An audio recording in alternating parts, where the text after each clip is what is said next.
Всем привет! Вы на канале многодетная мама из Беларуси, которая с тремя детьми переехала в Польшу. В апреле месяце я подписала з Biedronкой уже умову на час неокресленный. Я уже работаю больше, чем 1,5 года там. Это была моя третья умова. Первая была на 5 месяцев, вторая на год. И третья уже мною получена на неопределенный срок.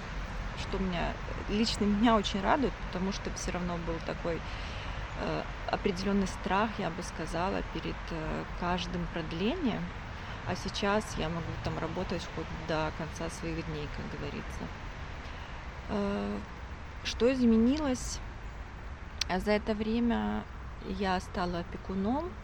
Опекун — это человек, который обучает новопришедших людей, каким-то рассказывает, что, как, зачем и почему, как выкладывать товар, допустим, как надо правильно убирать, потому что убирать тоже надо успевать за 2 часа в ночь, например, как пользоваться коллектором, как правильно делать цены. Ну, вообще тот человек, который пытается сделать хорошую атмосферу именно другому человеку, который только трудоустраивается, и объяснить, показать и рассказать все, что есть. Почему я так и не ушла с Biedronки? За это время я привыкла.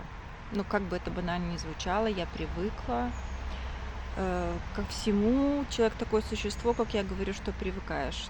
Для меня уже нет абсолютно никаких проблем, какую бы я работу ни делала и что бы я ни делала. Я считаю, что это не составляет большого труда, потому что, естественно, ты привыкаешь. Это определенная стабильность, так как я тут с 3 детьми, у меня просто нет возможности прыгать с работы на работу в поисках чего-то лучшего. Хотя мне в комментариях под одним видео написали, что это такая работа дно.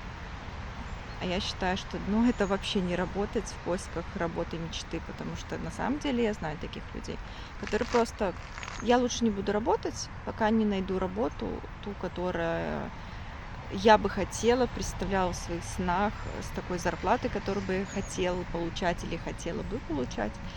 И усаживаются на шею родителей, я не знаю, своих сожителей или еще кого-то. Я говорю, что я лично знаю такие случаи, что так и есть.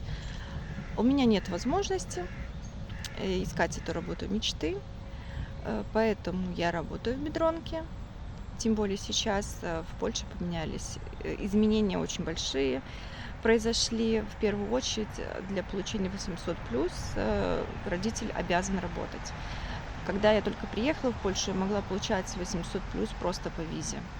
Из-за того, что я просто приехала в Польшу. Сейчас нет, сейчас ты обязан работать для того, чтобы ты получал 800+. Естественно, я не могу себе позволить, для меня это роскошь, не работать в поисках другой работы или, скажем так, одновременно искать другую работу. На данный момент я тоже себе это не могу позволить, потому что я физически устаю, естественно, у меня дома много забот и всего, и я на данный момент я не собираюсь искать другую работу. Что еще? Начну, наверное, с хорошего, да. Кроме того, что абсолютно ничего не поменялось, в Biedronке каждый сотрудник, кроме, наверное, таких определенных лиц, которые именно трудоустроены для, например, на кассу, да, потому что есть люди, которые сидят только на кассе, на первой кассе, когда целый день сидят. Но это в основном бабушки, которым уже тяжело. И если они там болеют, то тогда подсаживается кто-то. К примеру, я тоже сижу, но очень редко на первой кассе, когда просто некому сидеть, потому что я такой человек, который, в принципе, лучше, и мне самой интереснее, когда там больше выкладываешь товар, ты двигаешься, чем целый день сидишь. Ну, я, в принципе, не против, если у меня есть возможность, потому что тоже хочу сказать, что первая касса — это ответственность, потому что надо рассчитать людей правильно, чтобы у тебя все сошлось. Но для меня лучше ходить по магазину и выкладывать товар, как-то какое-то, чтобы было движение. Поэтому Я делаю все, что делала. Для нас, правда, добавилось для работников бедронки, появился такой рецикломат, аппарат, потому что сейчас в Польше на каждой бутылочке написано слово кауция, и это 50 грошиков каждой бутылке пластиковой, и к пушкам железных баночкам ты сразу при оплате за нее, за эту воду там или напиток, сразу еще плюс 50 грошиков доплачиваешь. И для того, чтобы тебе вернуть это назад, ты должен сдать эти баночки или бутылки. Вот возле нашей бедронки поставили такой рецикломат, в который постоянно, естественно, люди сдают эти бутылки, за них получают ваучеры. Ваучеры эти можно заменить сразу на готовку, наличные денежные средства, или же ты можешь просто там расплачиваться, к примеру, покупки какие-то делаешь, совершаешь, и как бы добавляешь ваучер, это сразу снимает какую-то определенную стоимость. Поэтому, конечно же, у нас работа прибавилась, потому что надо смотреть за этим рецикломатом, менять эти постоянные мешки большие с заполненными этими бутылками, спрессованными. И как для работников, конечно, это еще дополнительная работа плюс ко всему. Естественно, каждый работник должен уметь поменять эти мешки в рецикломате, скажем так, его помыть правильно для того, чтобы он работал, потому что когда там ложат, естественно, они ложат и от напитков, и потом все липкое там, и надо это вымыть для того, чтобы это работало. Но, что мы сделаем, да? Я-то ничего не могу сделать, я ничего не буду тут делать. Я спокойно могу убрать в магазин, я могу выложить товар во всех секциях, скажем так, сделать цены в нашем магазине, что очень облегчило нам работу. Появились электронные цены, правильно, да, потому что с бумажными это, конечно, кошмар. Очень сочувствую тем, кто работает с бумажными, потому что это надо постоянно контролировать, чтобы цена была правильная. Я вам хочу сказать, что с электронными тоже надо контролировать, чтобы товар был вложен конкретно под эту цену, потому что когда проверка приходит, то, естественно, сталкиваешься с тем, что у тебя должен быть товар и цена, и соответствие, потому что все равно, к сожалению, к моему, я не знаю, никогда, наверное, не будет в этом порядка, потому что не только работники, которые конкретно на нашем магазине работают, приходят сторонние фирмы, которые работают, и ты просто не имеешь столько возможностей для того, чтобы каждого контролировать, правильно вложил он тот или иной товар. Поэтому это, конечно, все равно контролировать надо. Я вместе с моими детьми на Новый год получила отличные подарки, я считаю, просто отличные подарки. Я получила 4 подарка. Сейчас вам покажу, какие. Мичка, открывай крышку. Открывай крышку. И что у нас тут? Давай доставать. Давай мне крышечку. Что у нас? Прыг. Зайка будет какой-то. Дальше что у нас? Это у нас какие-то наклеечки. Твое наклеечки. Это что? Наклеечки. А это что такое? А что это такое? Это пазлы такие в такой коробочке. Здорово. Сейчас я помогу. Не надо мне помогать. И что у нас тут? О, какая игрушка! Ничего себе, Мия! Ты смотри, это что такое, доченька? Что это? Корабль какой-то? О, мы сейчас все проверим. Да? Все проверим, как будет работать. Все, закончились подарки. Ну, мне кажется, и так достаточно. Зайка Мии оказался вот таким вот проектором. Правда, у нас сейчас светло, поэтому мы не можем посмотреть. И разные цвета тут. Да, зайка. Мия, твой зайка, да. Так, распаковали. Мика, тебе нравятся подарки? Тут что, вытягни пасок. Сейчас вытянем. Посмотрим. Тут он приклеенный. Сейчас посмотрим. Вот. Вытягиваем. И что у нас можно тут? О!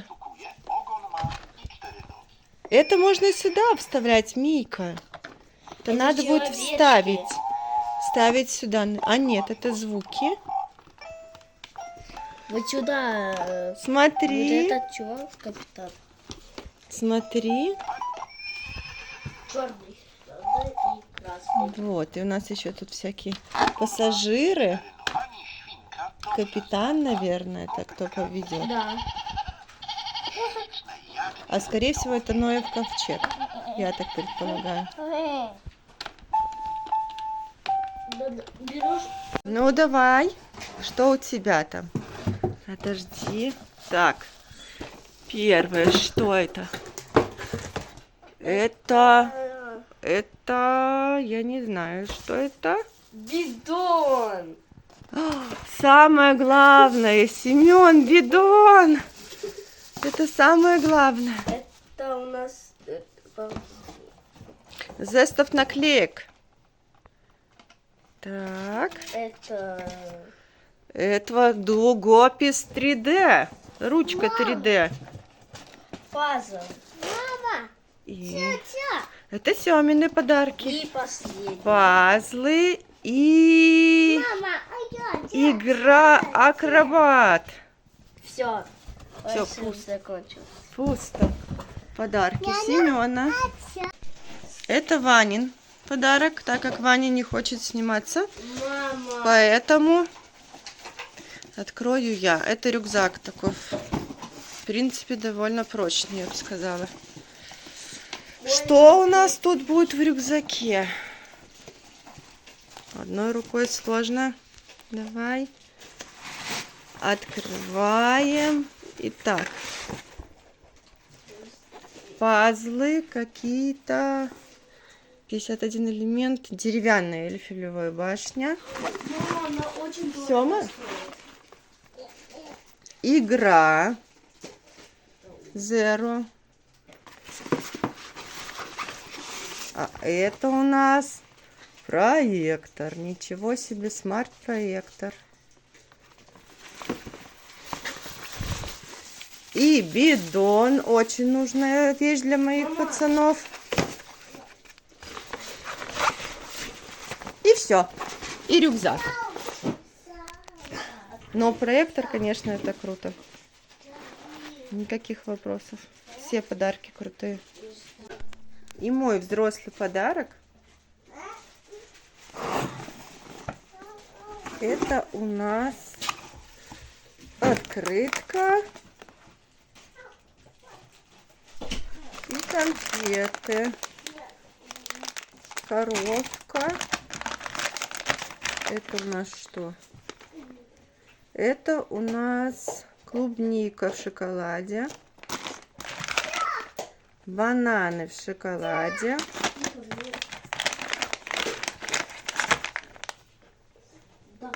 Мигдалы. Мигдаль в шоколаде. И вишня в шоколаде. Это из сладкого. Коробочки в такой. И самое главное, большая коробка.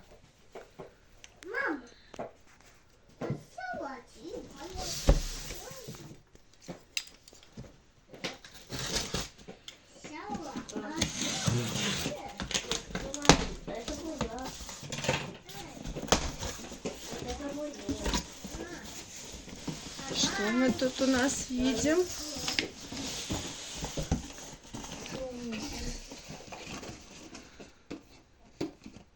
жарить. Это у нас фритюрница, наверное. Сейчас почитаем. Вот так, это 15 лет гарантии. Жарит на воздухе, на гриле одновременно.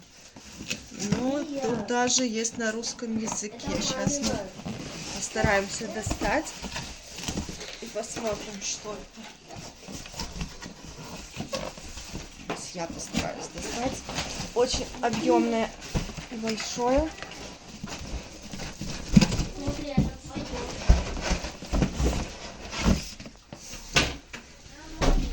Ай.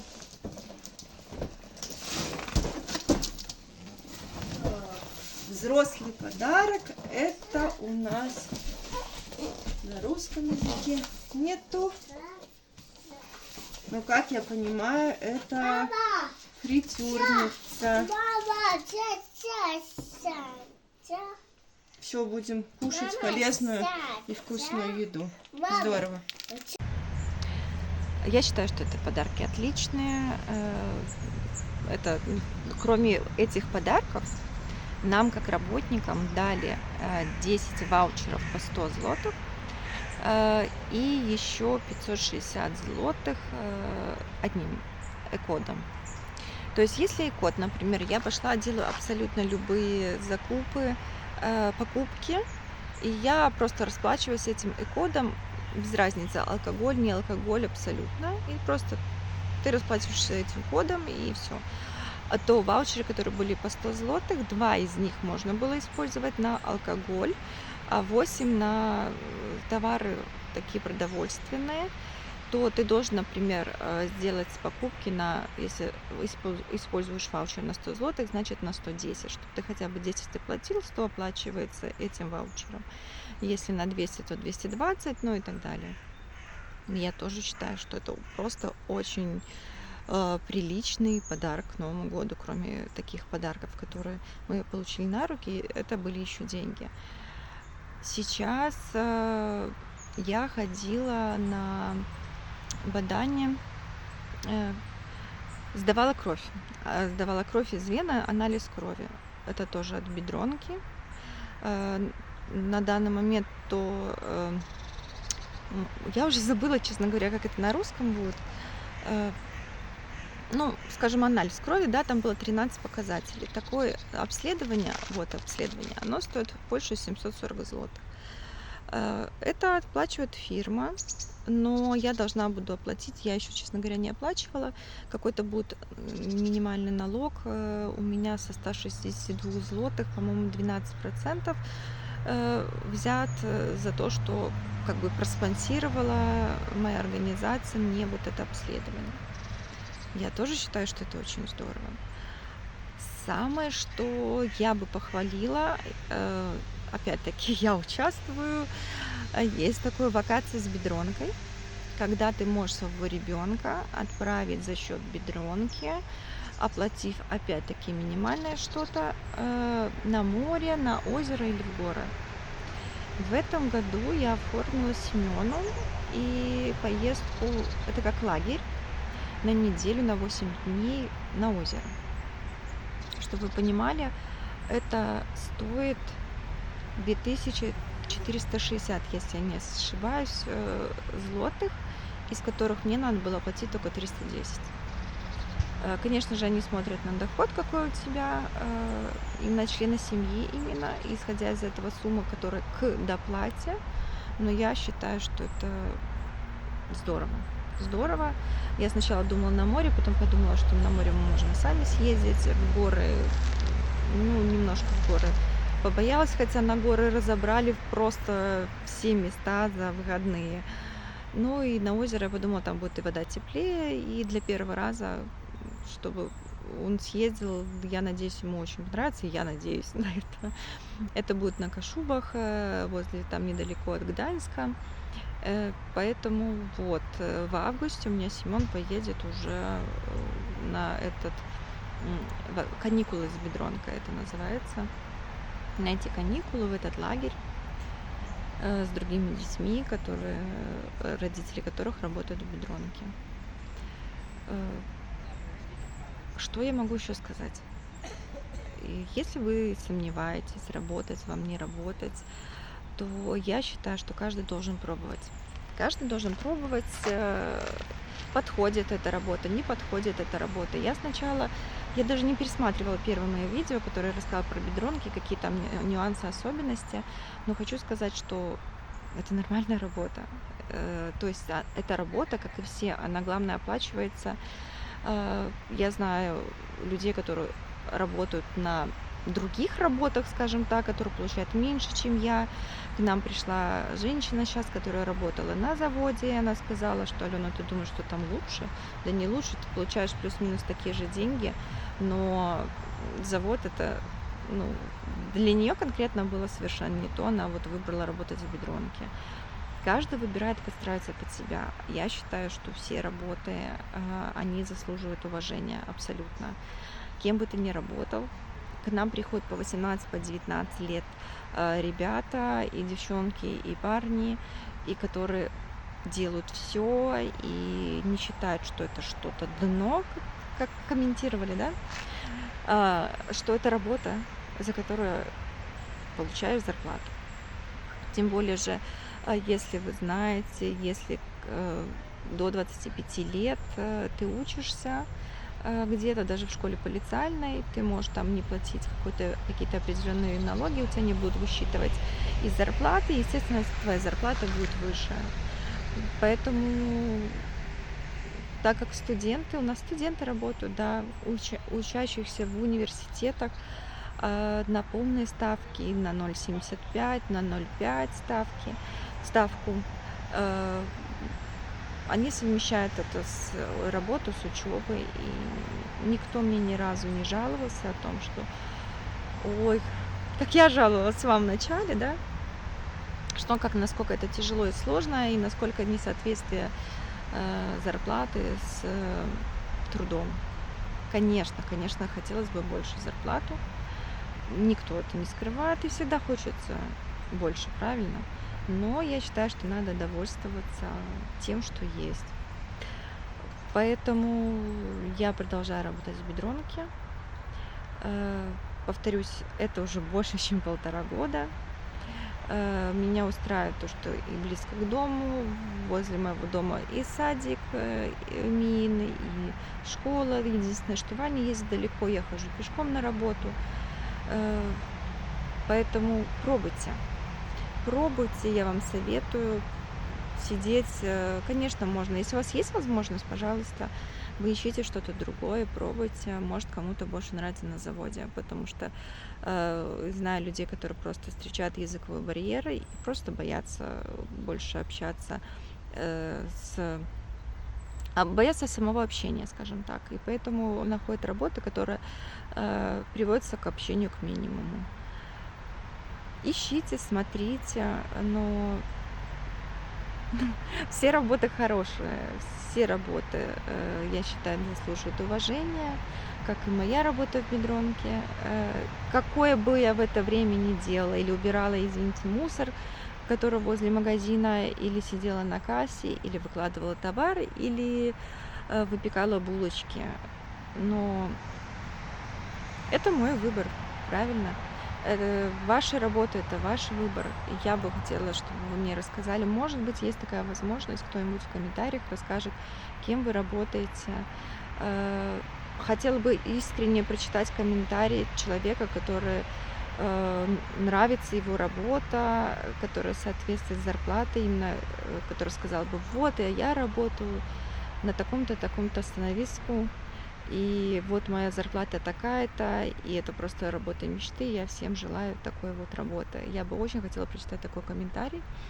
Поэтому оставляйте свои комментарии, расскажите, где работаете вы, сколько вы работаете, нравится ли вам ваша работа, потому что это лично мой опыт, и я делюсь с вами своим опытом. Всем желаю хорошего дня, проживайте эту жизнь вместе с нами. Я буду стараться, конечно, я сейчас очень мало выпускаю видео, ввиду разных вообще и жизненных событий, которые у нас происходят, и просто морального утомления, физического утомления. Мне это немножко сложно контролировать, но я захотела вам рассказать именно еще раз про бедронку, что это не такая уж плохая работа. И если вы захотите пробовать, пробуйте. Всего вам самого хорошего. Пока.